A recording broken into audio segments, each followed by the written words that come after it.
Total Screen proudly presents their official podcast, On Screen, with your hosts, Tyson Gifford and William Rohrig.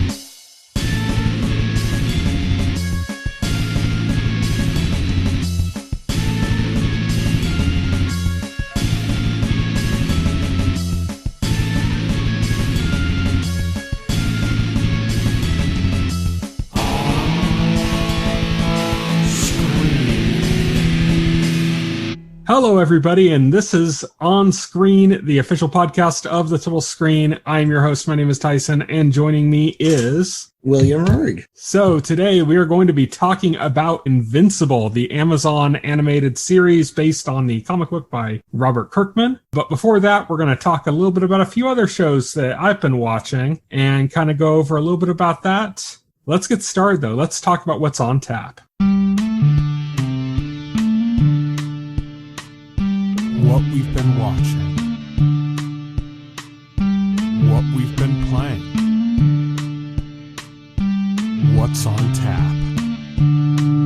So, I told you recently, I don't know if you got a chance to watch any of it yet. Did you watch Wellington Paranormal? No. Okay, so the first 3 episodes are out. There have been like 3 seasons, plus like a whole bunch of like specials and other stuff that have come out in New Zealand for the show. But they're releasing it like 1 episode a week, but they released the first 2 right like back to back, I think. It's kind of weird. They're airing it on the CW, and then it's like coming out like the next day on like HBO Max. Yeah. So it's kind of weird, like the deal they have on there. I should let people know who don't know. So Wellington Paranormal, if you've seen What We Do in the Shadows, and by that I mean the movie, not the TV series. Because it's about the cops that appeared in the one scene in the film. Yeah, there's one scene in the What We Do in the Shadows movie, the one that starred Jermaine Clement and Taika Waititi. There's like a moment in that film where you see like some police officers, and it's very mundane police officers handling this supernatural situation, and they're just kind of like don't really understand what's going on, like they're not really fazed by it or anything. Well, they're in the scene, like they're supposed to be like the vampires. Like the vampires can like, I don't know the word for it, but they can control what humans see. And so they're basically doing that to the cops in that scene, but they're still like kind of noticing things, but they're not like really like grasping it. Like, yeah, it's hard to explain. You have to like actually watch the scene to like really get it. But it's a really funny scene though. But the TV series is Wellington Paranormal, follows like the police officers from that, but it's like a procedural, it's like a comedy procedural, and it's them basically dealing with all sorts of supernatural things, and they know they're supernatural. They know they're off, but they're very mundane about it. It's like they're handling like a noise complaint. Like literally there's a noise complaint, and that's like what they're trying to solve, but it's like the house is haunted. And so they're trying to get around to dealing with the house being haunted so they can deal with the noise complaint. Yeah. But it's all in favor of dealing with the noise complaint, not like, oh no, this is a bigger issue, let's deal with this. It's like, no, it's still just about the noise complaint. It's still about the noise complaint. So they're just singularly focused on the thing that they were called there to take care of. It's very mundane and like barely self-aware, like it's just a weird show. And it's structured a lot like it feels a lot like The Office. There's a lot of like kind of cringe comedy and kind of stuff like that going on. And the people are just they just play it off kind of dumb. Like they're just like the one guy, there's like 2 partners and the one guy keeps he'll keep contacting the female partner on the radio, and he's like right behind her. Yeah. It's like blasting through, and she turns around, she's like, I'm right here. And he's like, oh, and then he just repeats what he said on the radio, like as if she didn't hear it, So it's just kind of played out like that. That's kind of like the best way to explain it. It's really funny. It's really light. Yeah, it's 3 episodes so far. I think they're just running through the whole thing. So they have a lot of episodes. It's only like 6 episodes a season, but because it's already been on for like 3 seasons plus a bunch of specials, they can just keep airing them, Oh, nice. This series debuted around the time the What We Do in the Shadows TV series was announced. Oh, wow. Okay. So, this has been around for a while longer, than even the TV series for What We Do. So that actually makes this like the first spin-off. Yes. Of What We Do in the Shadows. Yes. the show is also run by Jermaine Clement, like who did the What We Do in the Shadows TV series. Yeah. So it is, it's not just like some spin-off with people that aren't attached to it. It's like, no, it's like some of the episodes are actually directed by Jermaine Clement. Jermaine Clement like wrote a lot of it, and he's the showrunner for it. So it has kind of that same quality to it. It's really funny. It's definitely worth a watch if you like What We Do in the Shadows, because it's in the same universe, the same kind of stuff. It's just from the perspective of cops rather than from the perspective of vampires. The other show that I've been watching is Motherland, Fort Salem. Have you heard of this or anything? I've heard of it. It's about the witches as soldiers. Yeah, Yes. yeah. So it's like witches as like soldiers fighting in a war, basically. It's like a complete alternate history. Like it's basically like around the time of, the Revolutionary War, like it was, witches there's like a treaty or something that they hint towards through the series multiple times that was kind of like signed between like the nation's founders and these witches were like, they're basically the armed forces for the United States. They are the military, basically. Mm-hmm. And because of the way that's developed, it's kind of like the society that the show takes place in is very like, it's like a matriarchy, It's like very kind of like female dominant. It's an interesting show, but it's like, I don't know if I can really recommend it. It's got a lot of elements that I like, and then it has a lot of elements that are just like really bad, like, CW teen drama bullshit. Oh, really? Yeah. I'm not surprised by that. It like devolves into that. It's like, it'll have like an amazing scene. It's like, oh, this is like really cool. I love the aesthetics of it. I love the way it's presented. I like that it's like an alternate history. Everything's going right. And then it's just like, bloop, immediately changes course and just becomes straight up fucking teen drama bullshit, like, petty mean girl stuff and like rivalries and it just like in like the worst way. Ugh, yeah. So it's a weird show because like I said, it'll switch between those two. So you'll have like this like great scene and then it just goes back to that shit. And then you'll have another great scene. So it's like, it's kind of all over the place in that sense. If you're willing to deal with like a Riverdale-esque teen drama bullshit kind of storylines, in order to get the better stuff that does happen, then it's good. If you're allergic to that kind of shit, then you're gonna be allergic to this. So from what you're saying, it sounds like a great high concept, like really fantastic high concept brought down just by crappy writing. Yeah, except it's like, it's not just the concept that's good. Like the entire aesthetic design is great. Yeah. Like the uniforms are awesome. The hairstyles are awesome. The look of the show, everything that goes into it. It almost feels like you're watching like an anime that this would if I describe the premise, it sounds like an anime premise anyways, doesn't it? Yeah, it does. Like witches fighting in wars and stuff as soldiers. There's probably about 4 anime I can think of off the top of my head. I'd have to look up the names of them that like follow that exact premise, Right. But yeah, it really has kind of that feel to it. And then it has these really cool moments. There's just cool stuff. Like there's these witches that can like disguise themselves as other people. And like you'll see them and after they leave a situation, you're like, oh, something's up with this person. Like, oh, they're like lying. They're like secretly manipulating something. And then they'll hold like a Zippo lighter under their chin and like go under their chin with it and their face will like burn off and you'll see like the real face underneath. Oh, damn. And it's just like a really cool aesthetic touch. Like it really fits and it looks really cool and it just has that feeling. It's kind of like, it's not like this thematically at all, but like, how like Supernatural, the TV show, really kind of established like a look and an aesthetic feel that was like unique to itself. Yeah. Like it was like, this is about hot rods and classic rock and you know what I mean? Like they kind of, and about family and they brought these kind of elements in together and it felt like really complete. Yes. You know what I mean? That's kind of, you get a similar thing from this. Not the same aspects, obviously, but like that same feeling of like, there's a really complete and well-developed aesthetic here. And then it devolves into trite teenage drama bullshit, Yeah. So I don't know. I think I'm going to continue watching it just because the parts that are good, and I really am a sucker for the aesthetic of the show, but it's just not good. It's not something I'd recommend at all. It just kind of tickles a part of me, like it hits the right spot for me at certain points, but it's not something that I would recommend to others unless you really like the aesthetic aesthetic yourself, unless you're not allergic to the CW teen drama bullshit stuff. So probably not for you, Will.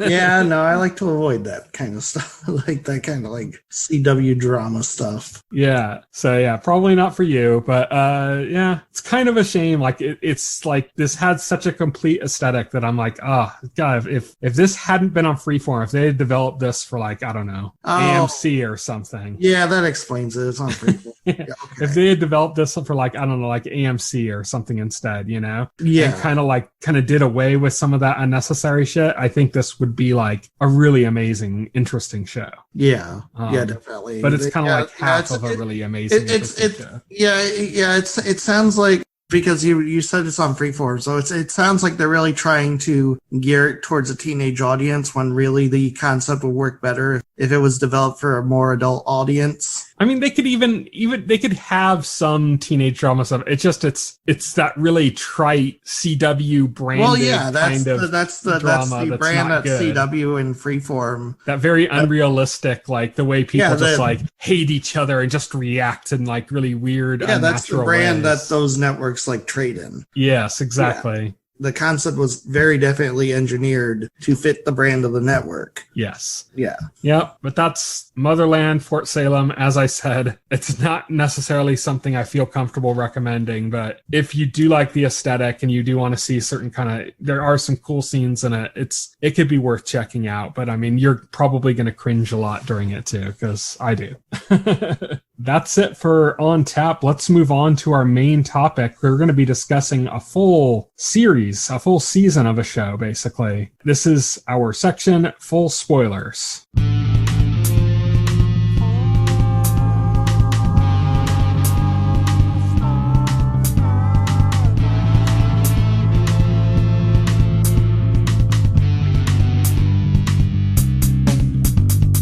Okay, so let's talk about Invincible. So I saw this a while ago, so I brought up the show notes with people's names and stuff and grouped them together as best I could to try to help me remember, but it's been a while. I watched this when it first came out. You know, I was watching this week to week as it came out. That was, 4 months ago, something like that? Yeah, I decided, it was about that much. I decided to wait till all the episodes were out, and I kind of like sat on it for a while. I finally got around to watching it last week, and holy hell, it's a good show. Like, I'm glad I waited for all the episodes to come out because I don't know. Like, I don't know if I could have like took waiting week to week for that, especially since like. Well, the episodes are long, which is interesting because it's an animated show, but the episode's like an hour long each. Yeah, they're about hour long each. Essentially, Invincible is about Mark Grayson, who is a young teenager whose father just happens to be the greatest superhero on the planet. And when we start the show, he hasn't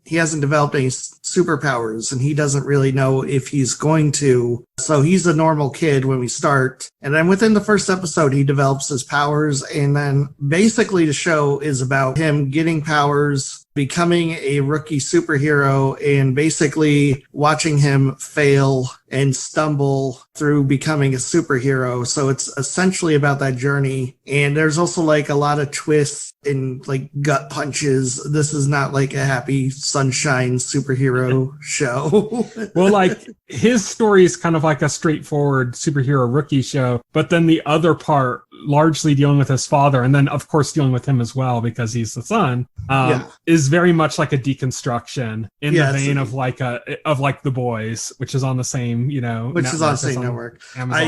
It's funny because like I saw like a hard drive article that had a picture of Jeff Bezos, and it was like Lex Luthor wannabe Jeff Bezos makes 2 Amazon Prime shows, basically making Superman look bad.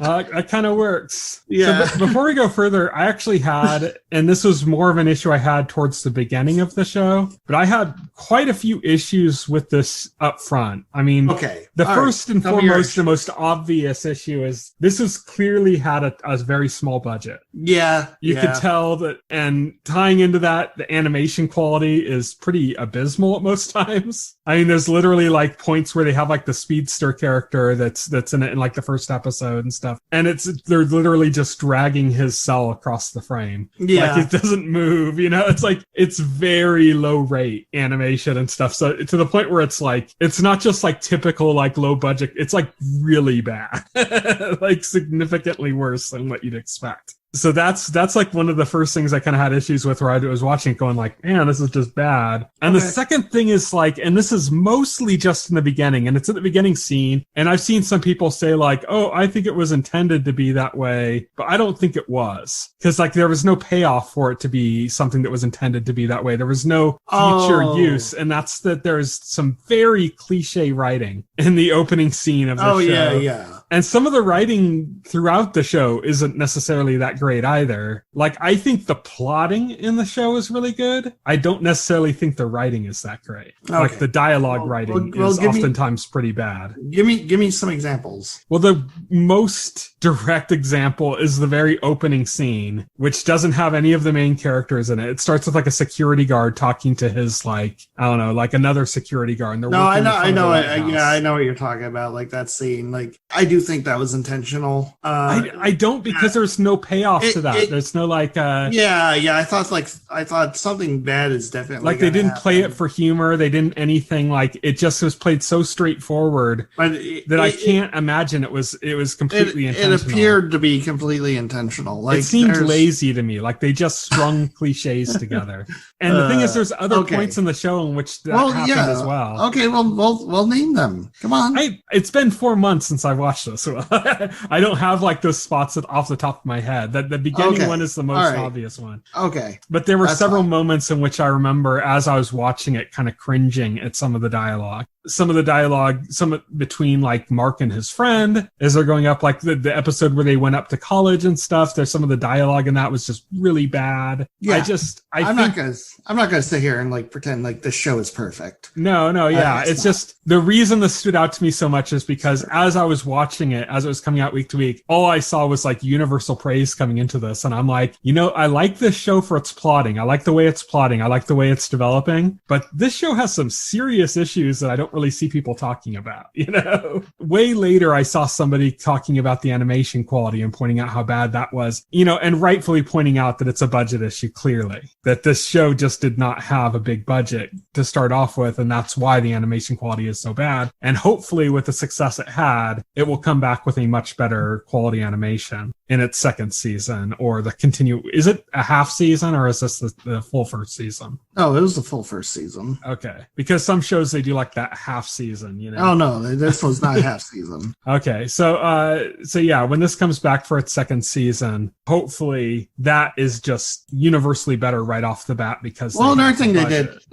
they did too is they did a good job of building up this universe. Like, we end season 1 with a number of different heroes and villains and storylines that we can go. There's especially a big cliffhanger involving these Martian like starfish things that take control like people's minds. Mm-hmm. They tease that the one astronaut Mark saved has it on him as they're going back to Earth. So that's like a big cliffhanger that we might see in season 2 or beyond, maybe. They're definitely teasing something with that. And then we see, like, at the last episode, we see, like, most of the villains and stuff that he went up with during season 1 are still very much alive and well and plotting. So it looks like we got a lot of stuff to do in season 2. Yeah. I got one more thing to shit on the show for, though. Okay. And this comes with both good and bad. So the cast on this show is pretty insane. Yes, it is. I'm looking at my show notes right now, and I'm seeing it's a pretty freaking packed. Stephen Yeun from The Walking Dead, Sandra Oh, J.K. Simmons, Walton Goggins from Justified, Seth Rogen, Zazie Beetz, Clancy Brown, Mark Hamill. Clancy Brown.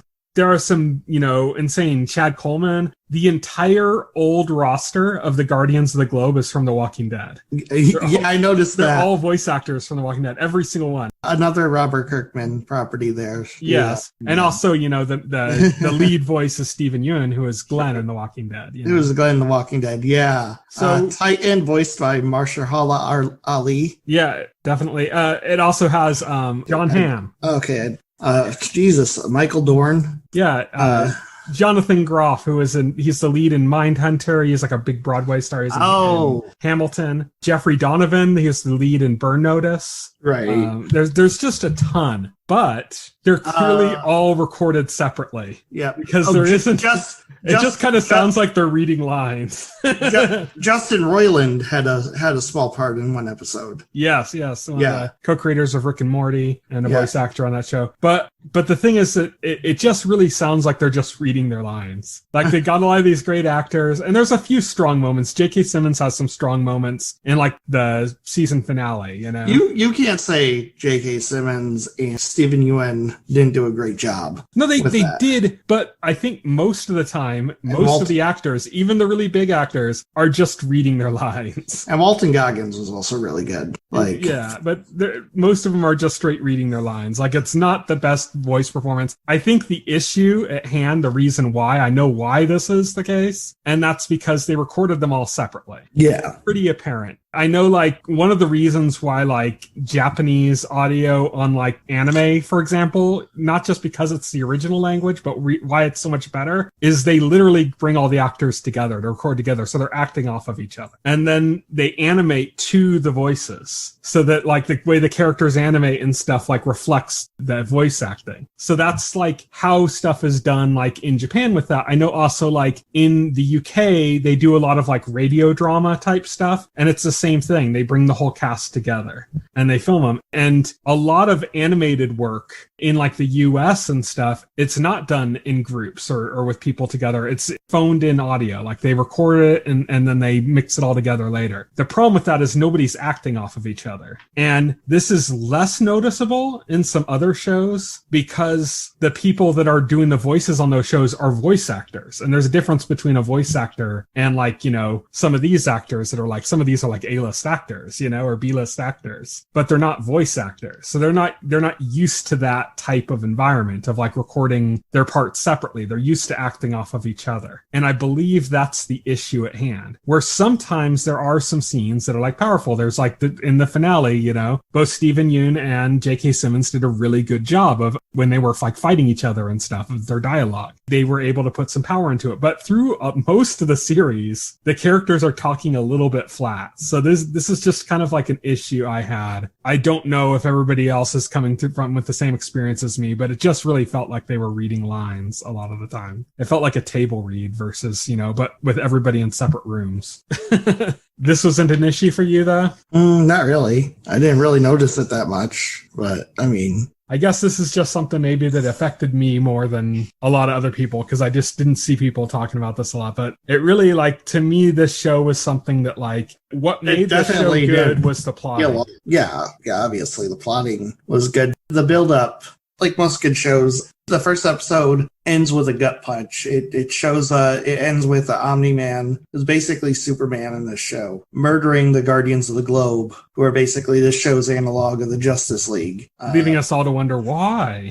Why? Yes. And it would have been like more of a mystery if I didn't already know the answer before watching this. But but that's fine. That's perfectly fine, because that doesn't matter, because it wasn't like really like a big murder mystery anyway. If I have a criticism, like, it makes a big impact, but I really don't think they should have showed Omni-Man murder the Guardians of the Globe in the first episode. They really should have had them get murdered by Omni-Man, but like kind of hide that from the viewer. Yeah, obfuscate his role in the killing. Yeah, obfuscate his role so that all the viewer knows is that they're dead and Omni-Man could be a suspect. That way, when because you got the rest of the season where, like, they're investigating it, and it kind of breaks that tension when like, yeah, he did it. And also, I think it would have worked better as a deconstruction if, like, you didn't, like, the way it's set up now, you're going through the whole season events, knowing that he's a bad guy, knowing that he's, like, even if you didn't know the plot,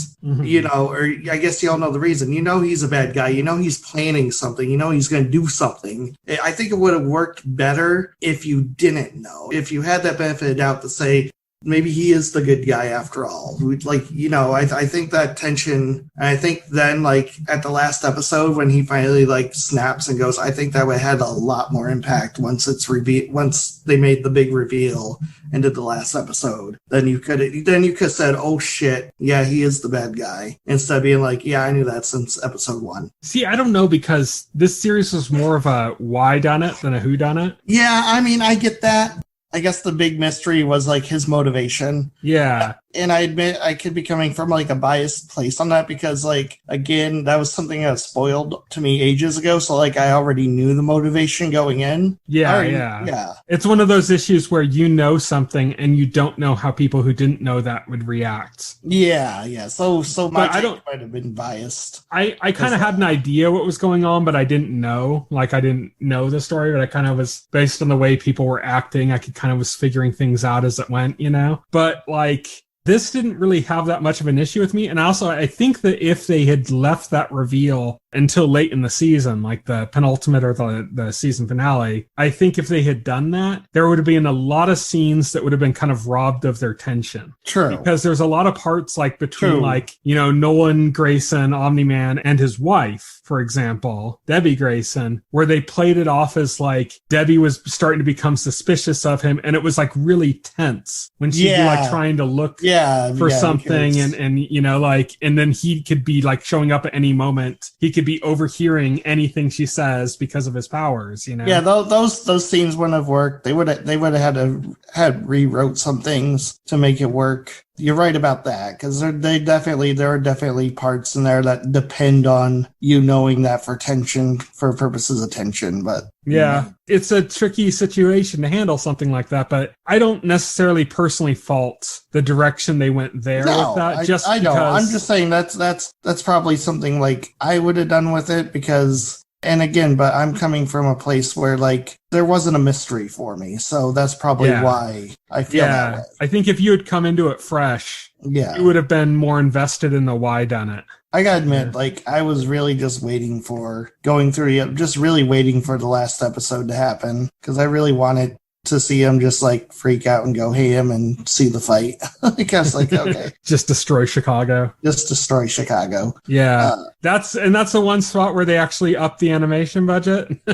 Yeah. Maybe they just saved all their animation budget for that, because that was, like, those are some crazy scenes. You know, I talked about the animation being bad, but, like, just seeing Chicago just being devastated with him holding his son in front of a subway train and just having that train go straight through and just everyone getting obliterated. Yeah, there's some truly crazy stuff in that episode. Like, damn. I mean, when the high rise was falling and they had the whole moment where you saw that it was like a mother and a daughter and Mark was trying to save them, and then Omni, like, crashed into him, everything collapsed, and you just see, like, the kid's arm sticking out of the rubble or something. It was something like that. It's been a while since I watched it. Yeah. But, you're right about that. Yeah, it's like stuff like that was, like, just ruthless and in a really good way. I think a lot of people might be afraid to go that ruthless with, like, a show. Oh yeah, no, this show is ruthless. This show kind of hints at it too, because, like, they got a thing where the title card just shows up randomly, like, whenever someone's about to say the word Invincible, and then the title card shows up, and each episode it gets bloodier and bloodier. Yeah, it's like they'll be like, Mark, you can't keep doing everything. You're not, and they'd be right about to say Invincible, and it would cut to the title card instead. Yeah, exactly. That was kind of a little fun gimmick. Yeah, it was a little fun gimmick.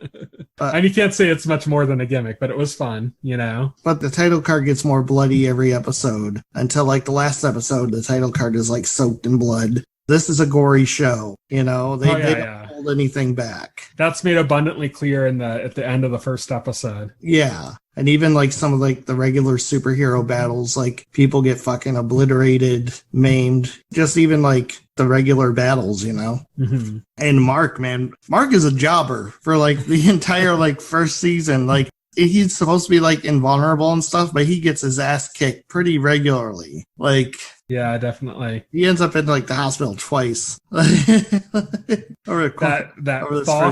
Battle Beast character. They had that whole subplot where he was he got approached by a criminal. Nobody beat that thing. Yeah. He just got bored and left. That's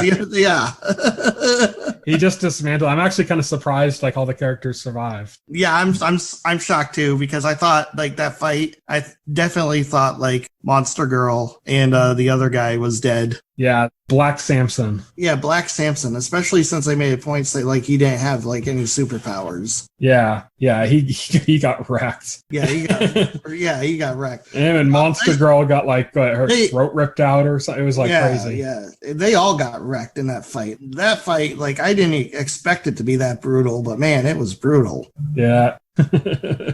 And that shows you like what the show is, you know, like the show is like it's a superhero show, but they're going to it tells you the intent, you know, like when fights happen, the fights are going to be brutal and they're not going to be squeaky clean like you see in like other superhero media. Yeah. I mean, they took down the bad guy at the very end, but then they had the twist, which is the guy that had come to him for help. And we had they had played that off with Omni-Man telling his son, this guy's trash. He's, you know, don't feel bad for criminals and stuff like that. And like it was kind of pushing in the direction of saying, you know, his dad is kind of like amoral a bit. That was also like that was also another scene that was kind of leaning on like your knowledge that, you know, Omni-Man's not a good guy. But then they pulled a little twist by making him actually kind of right. Yeah, like making him like actually kind of right in the end. Because Mark, all the fucking shit they suffered, the near death situation for that entire squad, Mark just getting completely pummeled and worked over, all of that, and him missing his appointment with his girlfriend too, and like basically setting the path for the ruination of his relationship, basically. All of that occurred because he believed that somebody that had a criminal past was actually, you know, that had come to them, actually was coming to him legitimately, and that he could be helping them. And that rug got pulled out right up from under him, just like his father said it would. Just like his father said, even though ironically his father was probably only saying that because like he was trying to impart, like he didn't value humans, and he was trying to get Mark to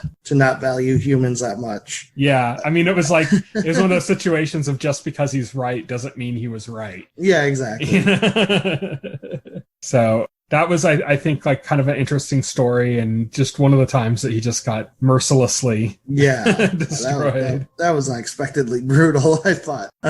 Jesus, yeah, he got destroyed. Yeah, and we should talk about so like after the Guardians of the Globe are murdered, like what I love about this is like a superhero universe. This is like a universe where like shit happens every day, like crazy shit is a daily occurrence. Like there's like these aliens that are invading from another dimension, and since the Guardians of the Globe are dead, like a team, which is what most of them ended up becoming the new Guardians of the Globe. Yeah, but this is before that. Yeah, this is before that. Team is Robot, or later Randolph Connors. Robot is a robot, you know, and he seems to be the leader of the team. Then there's Rexplode, who is Samantha's boyfriend, and he seems to have like Gambit's power. His thing is like charging objects with kinetic energy. Mm-hmm. Same thing as Gambit. He's also like a giant asshole.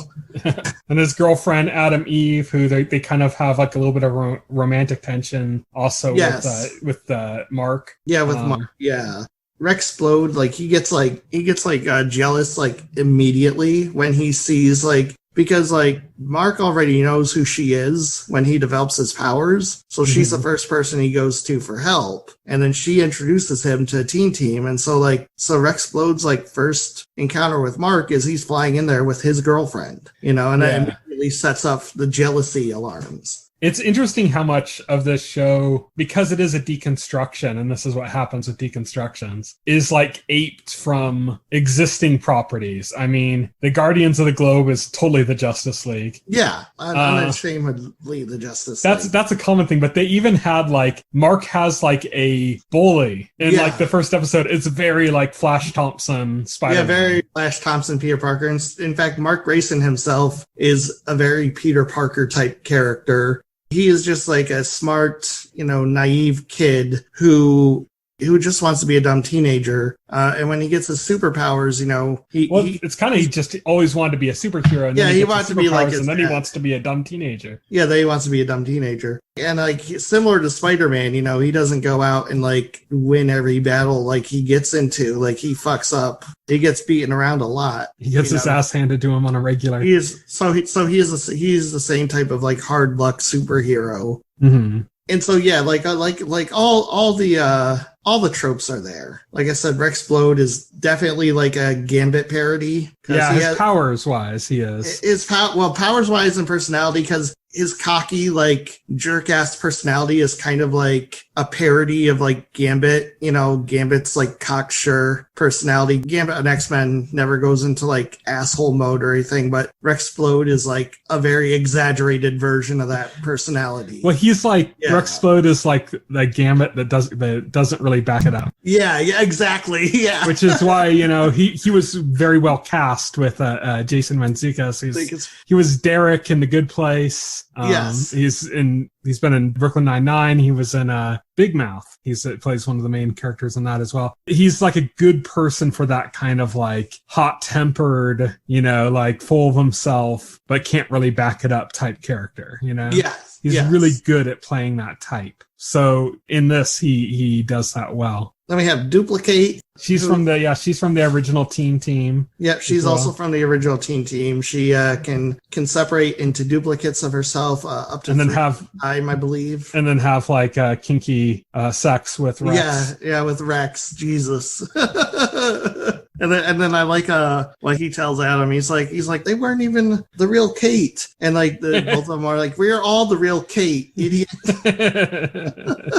That was funny. He gets jealous on his own and then immediately cheats. Yeah, he immediately cheats. So yeah, Adam, Eve, Rexplode, Duplicate, Robot. I believe those were all the members of the Team. Those are the ones I can think of. If there were other ones, they're not recalling them. And then most of them end up on the new roster for the Guardians of the Globe. Yeah, and the new Guardians of the Globe adds Black Samson, who is a veteran superhero who lost his powers through some means. They don't really like go into that. And he gets them back later in the season through some means, so they don't really go into it either. Yeah, because like after his beating, on the mission to help Titan on that, after the beating, which almost killed him, he comes back with his powers, and it's not really like, it's kind of a mystery, like why he got them back from almost dying. But yeah. And then there's a Monster Girl, who is very much a Incredible Hulk analog.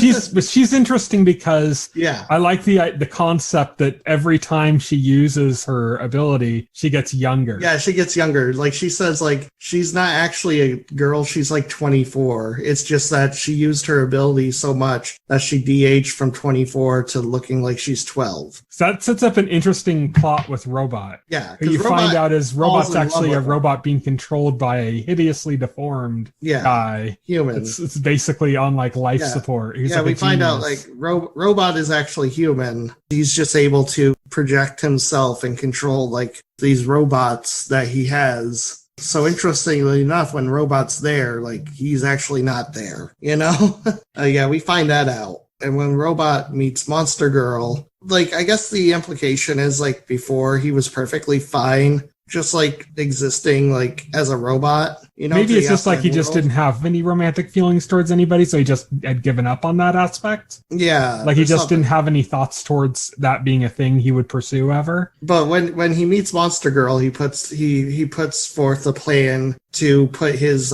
consciousness into a body that would allow him to be with her, I guess. So breaking all sorts of laws, resulting in deaths. Yeah, resulting in deaths. Like freeing 2 super criminals from a maximum security super prison. Yeah. That kind of thing. He takes like the DNA of Rexplode because like he clones Rexplode, like a younger version of him. It's like really funny, like when he reveals himself and like Rexplode like realizes and his reaction. He's like, "What the fuck?" He's like, "What the fuck? That's you're ruining my childhood."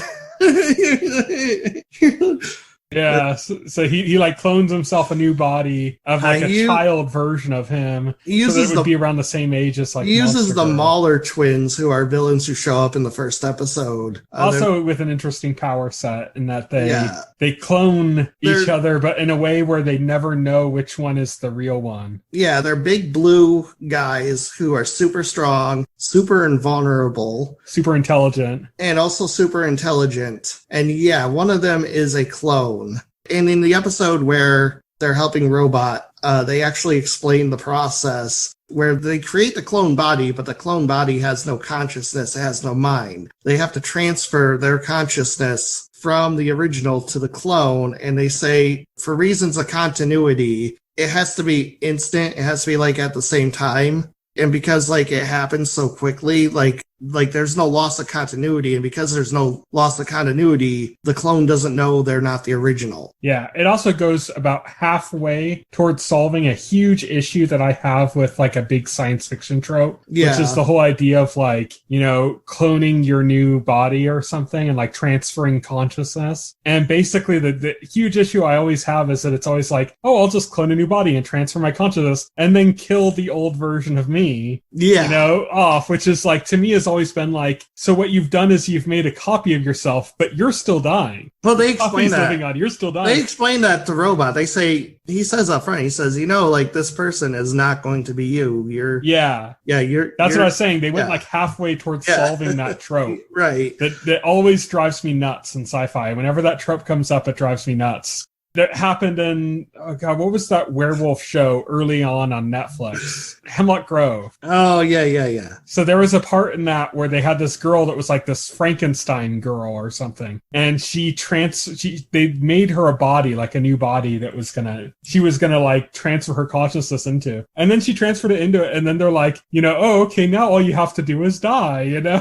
And so she's having moments chatting with this other version of herself. And then she's still gonna kill herself so she can continue. It's like, dude, you don't just die and then you suddenly take over that version of your consciousness. No, that's not how you're it works. gone, and that consciousness. So it's like if you're already at the point where you're both awake at the same time, like it's like what's going on there, you know? But they kind of like halfway went to solving that by making the character aware of that, and then also just being kind of like I don't care. This body doesn't need to be alive anymore. It's dying anyways.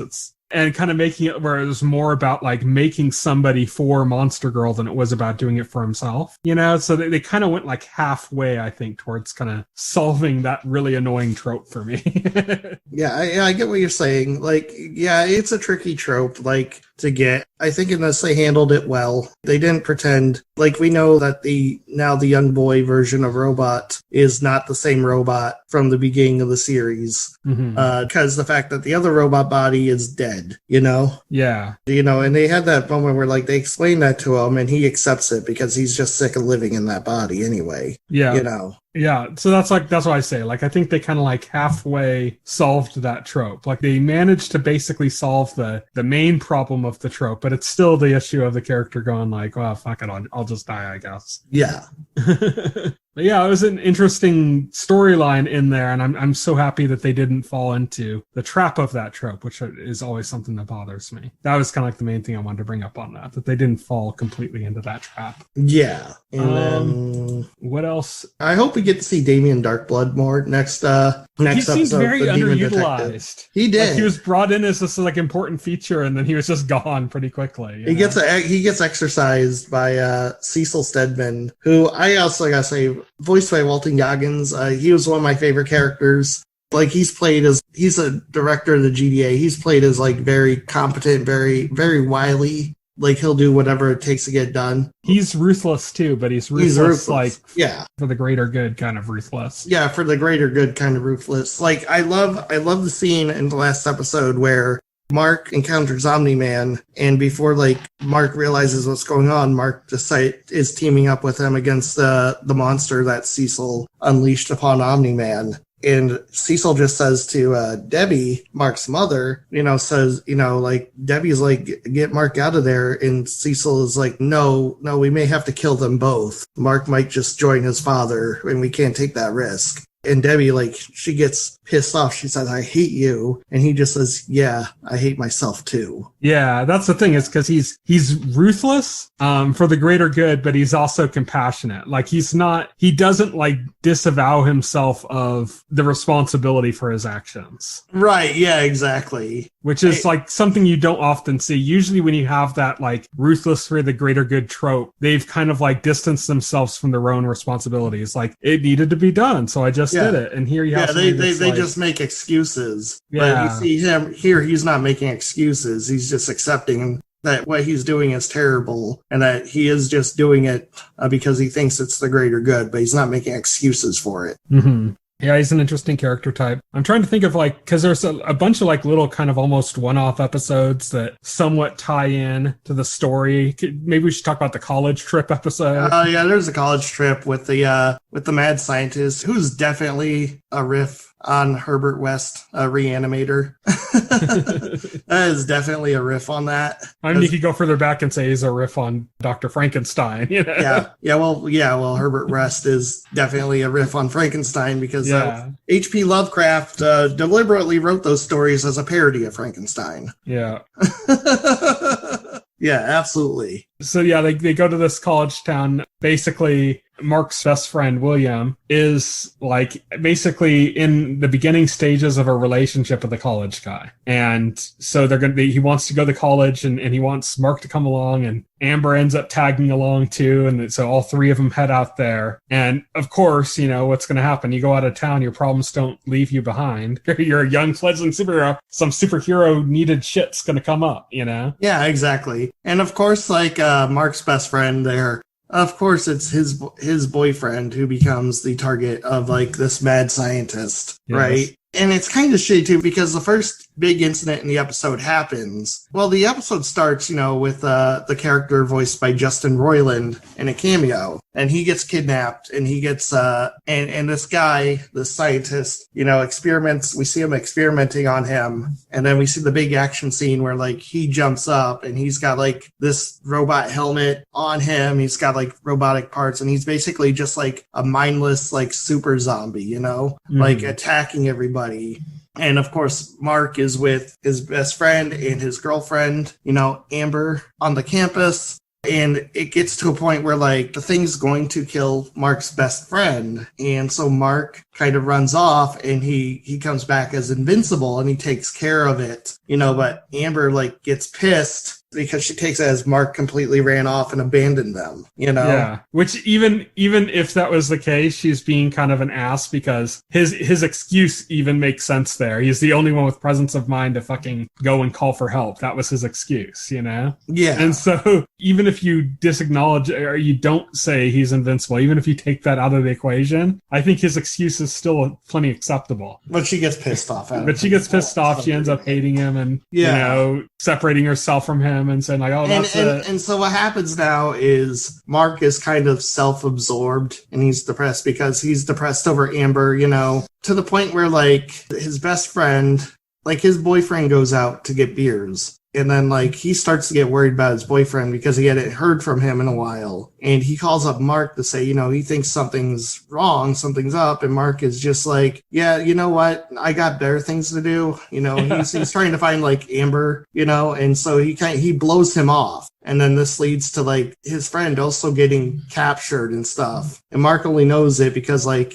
he hears it on the phone because it happens towards the end of their conversation. Mm-hmm. And Mark, like, reluctantly goes to check it out. Yeah. This is a perfect example of Mark just being a fucking immature asshole. Yeah, exactly. And he barely shows up in time to save the day for his friend, but like his friend's boyfriend is just like completely like, you know, zombified at that point. Almost. Yeah, his life as he knows it is over. They tie this into the main storyline because the mad scientist character is straight up brought into the GDA. Yeah, they straight up brought in like they arrest him, but then like Cecil, you see Cecil recruited him to make those things for the GDA, which I think is just a straight up reference to Project Paperclip, which is where all the Nazi scientists got recruited by the US, you know. Right, you're right, exactly. we even see, like, in the last episode, he tries to spring a bunch of those things on Omni-Man. Omni-Man just plows through them. Yeah, all it does is delay him. Yeah, all it does is delay him. Because we see, like, in the last episode, we see Omni-Man, and we find out, like, Omni-Man is, like, truly unstoppable. Yeah. Like, he's not like Mark. Mark seems to be a lot weaker than he is. Omni-Man, like, is basically untouchable. In fact, the whole thing with Omni-Man only ends because he has some feeling for Mark, you know, and that causes him enough, like, emotional pain that he just takes off. Yeah, after almost killing his son. Yeah. After almost killing his son, yeah. His son's like a bloody mess, and he's just like, oh, he remembers him playing baseball. yeah, I know. I was like, wait, that's it?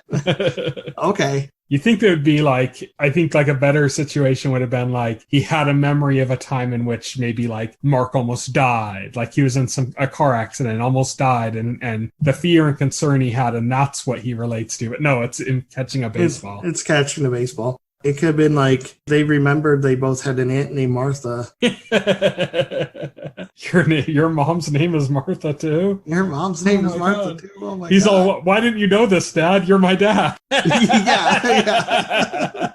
That's got to be one of the most fucked up things in that turn. When you start to know who Mark's dad really is his reaction to the situation with Mark's mom basically being like, she's like a pet, you know? Like, well, I think of her like a pet. You know, like he says some very like awful fucking shit. You know, like even like when he's pounding on Mark, he even says like, oh, you know, we live a long time. I got 17 more years to make a new son. Yeah. You know, it's like the allusion is obvious. The Viltrumites, his race, are fucking Nazi aliens. Yeah, pretty much.